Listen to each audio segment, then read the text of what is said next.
आदरणीय अध्यक्ष महोदय,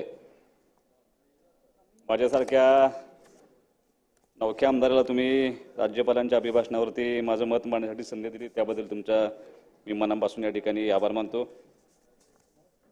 15व्या सार्वत्रिक निवडणुकीनंतर खूप मोठ्या बहुमताने महायुतीचं सरकार या ठिकाणी स्थापन झालेलं आहे आणि राज्यपालांचं अभिभाषण म्हणजे आमच्या शासनाचा भविष्यातला जो प्लॅन आहे तो प्लॅन म्हटलं तरी वावगं होऊ नये असं माझं व्यक्तिगत मत आहे।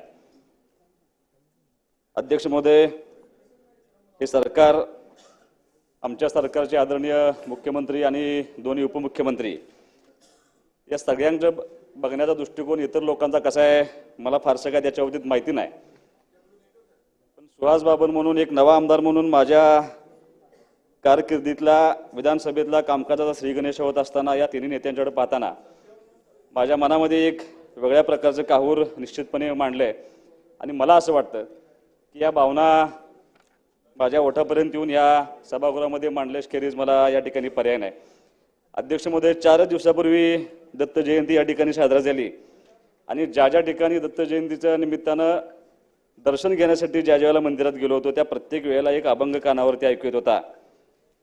ब्रह्मा विष्णू आणि महेश्वर समोरी बसले, मला ते दत्तगुरू दिसले आणि मला असं वाटतंय की मी आमचे मुख्यमंत्री आणि दोन्ही उपमुख्यमंत्री या तिघांच्याकडे एक नवा आमदार म्हणून पाहत असताना निश्चितपणे मला या त्रिमूर्तींच्या मध्ये मी या ओळीचा अर्थ शोधण्याचा त्या ठिकाणी प्रयत्न केला होता। विष्णू म्हणजे रक्षण करते, ब्रह्मा म्हणजे निर्माते आणि महेश्वर म्हणजे संहारक असा ज्यावेळेला अर्थ निघतो त्यावेळेला या सरकारचे निर्माते या महाराष्ट्रातल्या 13 कोटी जनतेचे रक्षण करते आणि या दुष्काळाचे संहारक असं या तिघांना म्हटलं तरी काय वावगं होण्या एवढं चांगलं काम आमच्या या 3 त्रिमूर्तींनी आणि आमच्या सरकारने करण्याचा या ठिकाणी प्रयत्न केलाय।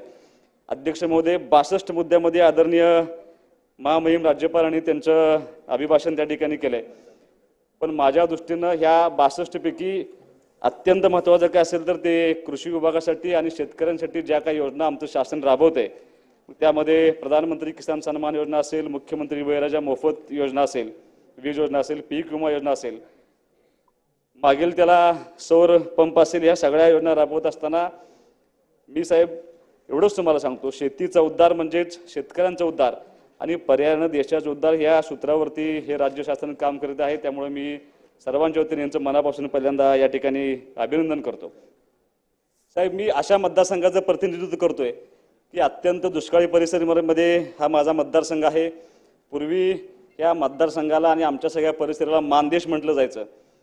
आदरणीय सहकारी आमचे सत्यजित भाऊंनी जसं सांगितलं, गदे माडगुळकर हे माझ्या मतदारसंघातील आटपाडी तालुक्यातले माडगुळे गावचे सुपुत्र आहेत आणि ह्या दुष्काळाचं आणि ह्या मतदारसंघाचं आणि या मानदेशाचं विश्लेषण करत असताना त्यांनी सांगितलं होतं, मानदेश माझा दांडगा जसा भाकरीवरचा सांडगा, म्हणजे भाकरी जशी शुष्क आहे आणि त्या शुष्क प्रदेशावरती सांडग्यासारखा हा मानदेश माझा वसलेला आहे।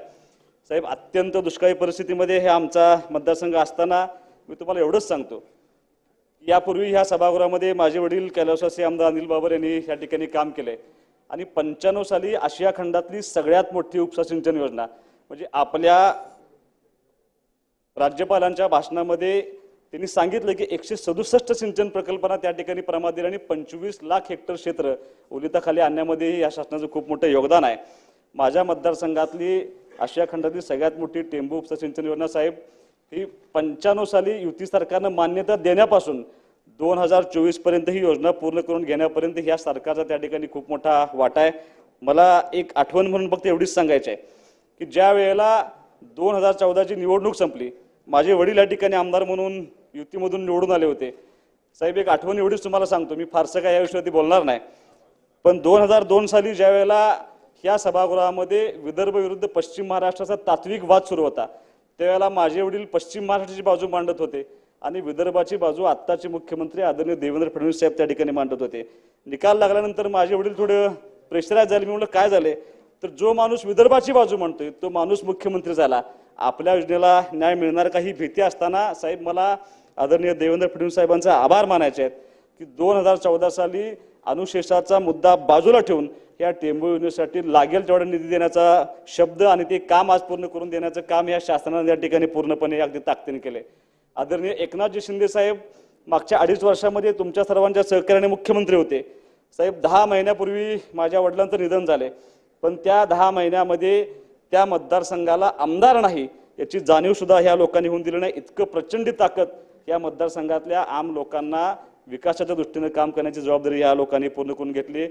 टेंभू उपसा सिंचन योजना पूर्ण झाल्यानंतर साहेब 5वा टप्पा झाल्यानंतर 6व्या टप्प्याला सुद्धा ह्या लोकांनी त्या ठिकाणी मान्यता दिलेली आहे। मी ह्या सर्वांचं मनापासून या ठिकाणी आभार मानतो साहेब।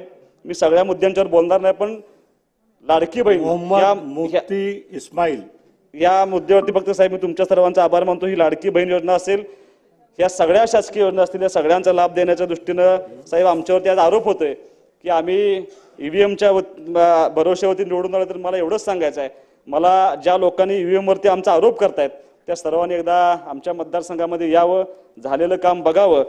पंचायत समिती, जिल्हा परिषद सारख्या पंचायत राज व्यवस्थेमध्ये नशीब आजमावणारा सुहास बाबर ज्यावेळेला 78,000 मताच्या मताधिक्याने ह्या विधानसभेमध्ये येतो, त्यावेळेला ह्या शासनानं केलेल्या कामाच्या भविष्यात त्यांच्या आशीर्वादावर येतो। एवढं प्रचंड काम करण्याची भूमिका आमच्या शासनाने घेतली। तुम्ही साहेब आम्ही विनंती केली, आम्ही मागाशी त्या आमच्या पक्षाची मीटिंग असल्यामुळे आम्हाला बाहेर बोलवलं होतं, तरी तुम्ही आम्हाला या ठिकाणी बोलण्याची संधी दिली। मी राज्यपालांच्या अभिभाषणाचं या ठिकाणी समर्थन करतो आणि सरकारचं अभिनंदन मानून थांबतो। जय हिंद, जय महाराष्ट्र।